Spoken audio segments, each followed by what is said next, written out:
guys, so it's Luke here from SimBoxx. We're down at ThePeople'sGym in Haywood. Delighted to be joined by Undefeated Sion Yaxley, 6-0. How are you, Sean? I'm good, thanks mate. You alright? Yeah, I'm all good, thanks. So yeah, we're down here today, the huge announcement that you've linked up with Vicious Promotions. Take us through how that opportunity came around and how excited you are to move forward with Kieran and the team. Well, it's just, obviously I boxed for Chris Sanagar for 3 years, and I've been boxing for him for 3 years, and my contract was coming up, and then I've been boxing on a lot of Kieran shows, you see, so I had a nice link up with Kieran. It's a bit close, like from North Wales and the Northwest, like it's just a bit easier link up and stuff, and obviously I got a good relationship with Kieran and that, so I thought just have a bit of a change.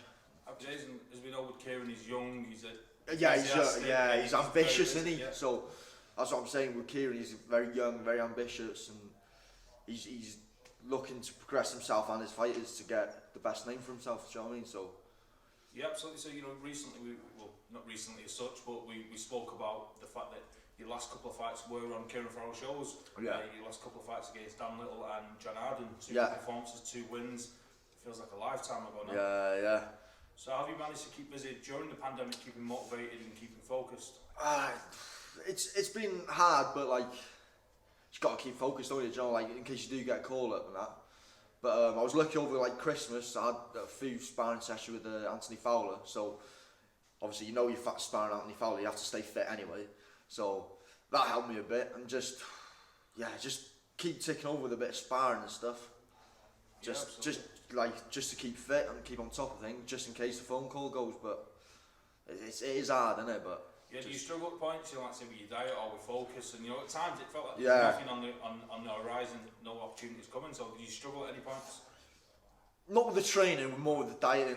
You know, I do like my food, like, do you know what I mean? So it's hard with that, but the training aspect, I love training. Even if I didn't box, I'd still probably like do some sort of training because I like to keep in shape anyway. But it's the diet that's hard, you know what I mean? Like I'm not too fan of running, but I'd stay in shape. I'd still like go on the bags and that, but I do smash the running because I have to. But one of the fights that I wanted to touch on, we mentioned previously that you fought John Arden on one of Kieran shows. I think you dropped him in one of the rounds as well. John Arden went on to give John Hedges hell on his position. It went to show, you dealt with him quite handily with all due respect, So I'm guessing you take a lot of confidence from that to see what John Arden went and done with John Hedges. 100%. I mean, I watched that fight as well, and I thought, to be honest, I thought John won it. I thought it wasn't. It was close. It was close, but I thought he was landing clean. I thought, and he was having spells where he was just landing flush on him, and I thought. I thought he just nicked it, but like I say, it's on them matchroom shows, the home fight is always going to get the benefit of the doubt. But like you said, massive confidence seeing that he could have a brilliant performance like that against a top prospect in John Hedges. Like, yeah, absolutely. You look at your record, 6-0. All 6 victories coming by way of points. But I've watched you personally, and you're very heavy-handed. It's something like getting knockouts on your record. Is that something you're eager to do moving forward? Because you are very heavy-handed. If someone just looks at your box record, they're maybe not going to take into account how heavy-handed you are and how much power you have. Well, it's, like you're saying, it'd be nice to get a few knockouts on your thing to match what you've got, but it's hard against like journeyman as well. Like you land a stiff jab, and it's only a jab, but then they think, they want to go on a back foot because they don't want to. So you've hit them with a jab, they don't want to feel what's in the right hand. You know what I mean? So it's hard, but you just got to. It'd be nice to get a stoppage, like a few stoppages, just to show what you're about. So you mentioned there, the away fighters, they come, they tuck up, they look to see the way through the fight. That's their bread and butter at the end of the day. So you're looking at getting into these kind of 50-50 fights, if you like, or more challenging fights where someone's going to come and stand and trade with you. 100%. I mean, it'd be pointless in the sport if you didn't want to have them 50-50 fights, wouldn't it? Like, first off, you want to challenge yourself, don't you? See how you are compared to other people. But I think it'll suit me better. Someone who comes, I think the shots will be there for me as well. The more they come, absolutely, I can land the shots better. They're walking onto the shots. I think it'll work much better for me. Absolutely. So, like we say, you're linking up with Kieran now, Vicious Promotions. Very exciting times. What's the situation like with your training? Are you still with the same training team? Yeah. I'm still with Wesley Jones up in North Wales. Yeah, so just still with him, and Kieran sorting out a few sparring sessions for me and all that kind of stuff. So all with the same team really. Yeah, so we're excited to see that with Kieran. We've seen some of the sparring sessions that he's got with the likes of Ben Ryan. He's down at Joe Gallagher's gym, and now that you've linked up, hopefully doors like that will continue to open. You said yourself you've sparred with Anthony Farrell. You're going to get more elite, top level sparring, which is very exciting. Yeah, 100%. I mean, sparring people like that, it's just amazing, isn't it? Like, it's mad, really, isn't it? Like, when me and my dad speak about it the other day, you know, like when you're little and you start the sport, and if someone told me like, oh, you'll be sparring like so and so, like when you're 24, you'd be like, oh, no way. But it's mad, isn't it? Yeah, absolutely. So obviously, boxing at the minute, we're coming out of the pandemic. It's all behind closed doors.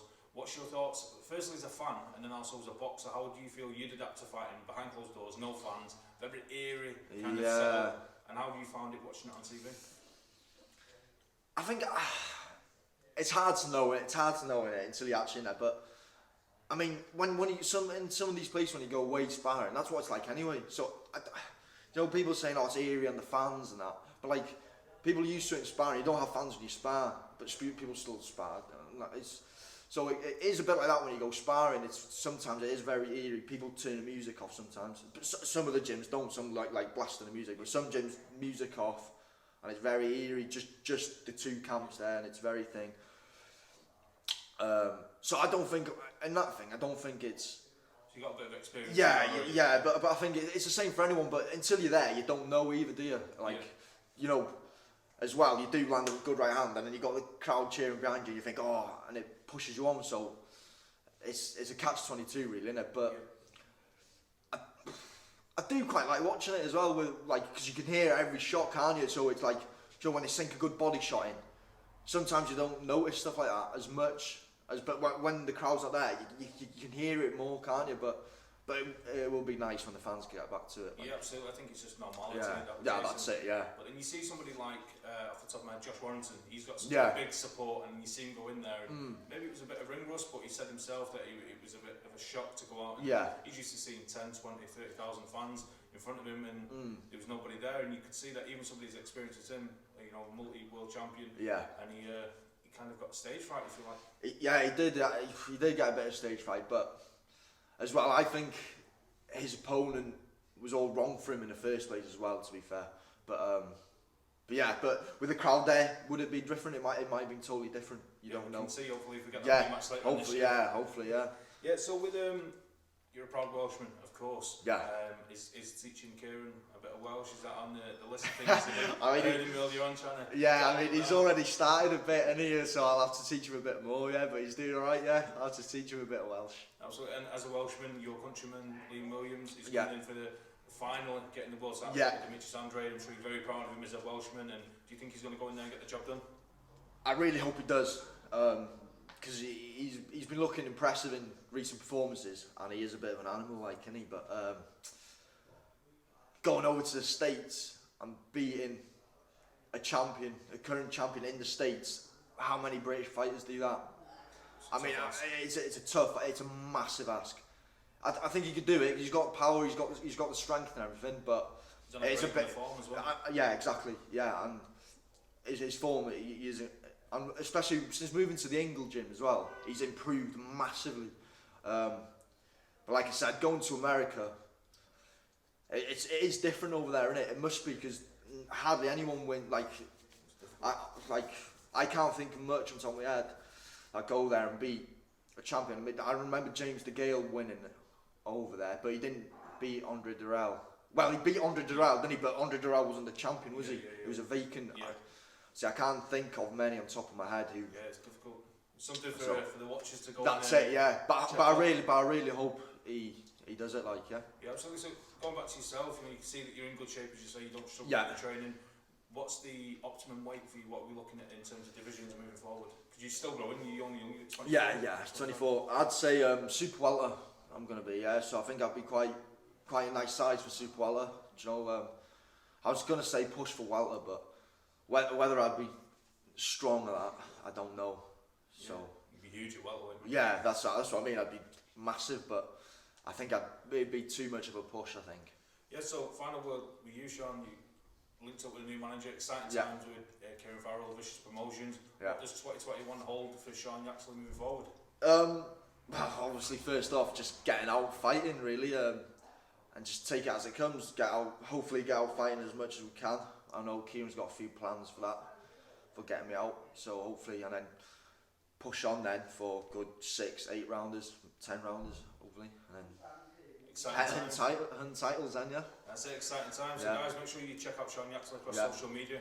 He's a very exciting fighter, exciting future. Sean, thanks for your time. Thank you very much. Cheers, mate.